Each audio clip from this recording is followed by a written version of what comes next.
In this video, I'm going to show you how you can easily hide your caller ID on an iPhone.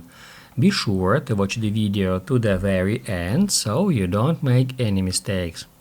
If you don't want your caller ID to be shown to the people you call what is happened by default, then I'm gonna show you how we can easily turn off that feature. First off, guys, we need to head over to settings. I'm going to show you from the beginning. So first off, open up settings and then scroll down until you find phone. Then right here you will find show my caller ID. You need to get into it. If you have several SIM cards, like in my case, first off you need to choose one.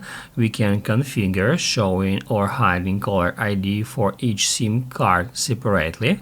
I'm gonna tap add primary.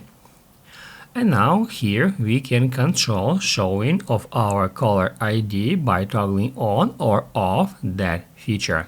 It is enabled on any device by default. However, if we want to hide our caller ID from people we call, we can just turn it off.